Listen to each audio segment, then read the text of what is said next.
Nous allons maintenant apprendre à réaliser des étiquettes de publipostage. Donc pour créer des étiquettes de publipostage, nous partons sur un document vierge. Ce document vierge sera notre document de base. Je l'enregistre dans mon dossier et je le nomme étiquette publipostage. C'est mon document de base. Pour réaliser mes étiquettes de publipostage, donc onglet publipostage. Attention, pour créer des étiquettes, je ne prends pas le bouton étiquette ici qui n'est pas lié à la fonctionnalité de publipostage. C'est pour créer ponctuellement une étiquette en saisissant l'adresse, mais pas une fusion à partir d'une source de données. Pour faire mon publipostage et ma planche d'étiquette, démarrer. Je choisis le format étiquette. Et comme il existe plusieurs fournisseurs et formats d'étiquettes, on me propose ici une liste fournisseurs des étiquettes Microsoft par exemple. Donc je vais choisir un autre fournisseur, pour l'exemple, Avri A4A5 par exemple, et une référence, ici, la référence C2160. Ce format d'étiquette, donc chaque étiquette aura une hauteur de 3,81 cm, une largeur de 6,35 sur un papier 21-29-7. Pour voir le détail ici, voir ma planche d'étiquette, je vois que sur ma page A4, j'aurai 3 étiquettes dans le sens horizontal, 7 étiquettes dans le sens vertical. Donc 3 x 7, 21 étiquettes sur chaque page. Éventuellement, donc on peut régler les dimensions, marge supérieure par rapport à la distance de la première étiquette par rapport au haut du papier, etc. Si on ne trouve pas exactement la bonne référence ici, on peut personnaliser les dimensions. OK.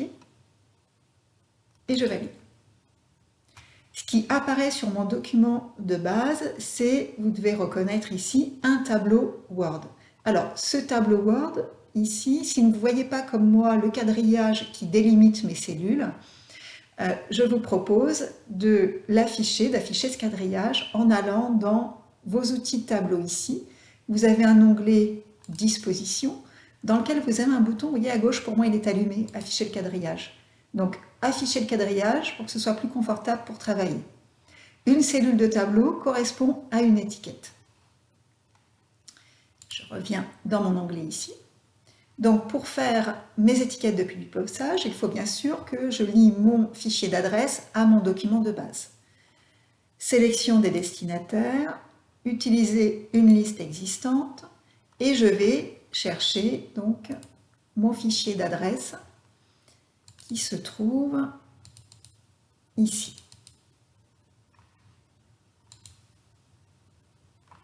Vous avez un petit code d'enregistrement suivant qui se place automatiquement dans toutes les étiquettes sauf la première, on verra pourquoi après. Ce que vous faites pour l'instant, donc votre curseur ici est positionné dans la première étiquette et ce qu'il faut que l'on fasse ici, c'est bien sûr faire apparaître nos champs d'adresse. Comme on a pu le faire précédemment sur les lettres, je vais insérer donc mes champs, mon champ titre, mon champ prénom, je mets bien des espaces entre mes champs.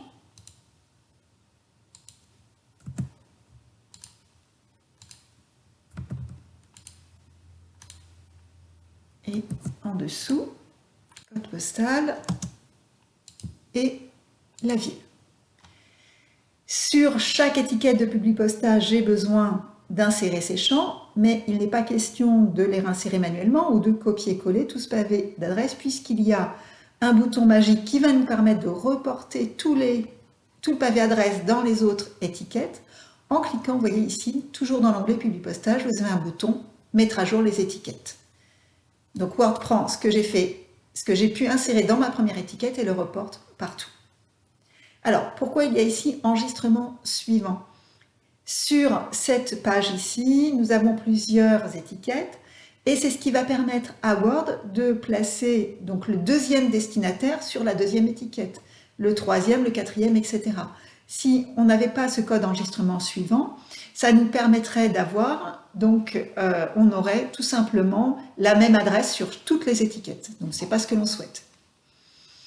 Maintenant, pour voir le résultat, nous allons faire la fusion comme on a pu le faire pour les lettres, terminer, fusionner, modifier des documents individuels. On me demande si je veux fusionner tous les enregistrements, je valide. Et qu'est-ce que j'obtiens? J'obtiens bien donc une étiquette pour chaque destinataire. Le résultat de fusion s'appelle étiquette 1. Soit vous imprimez, vous fermez votre document, vous ne le conservez pas, soit vous pouvez faire comme pour les lettres, l'enregistrer pour le conserver.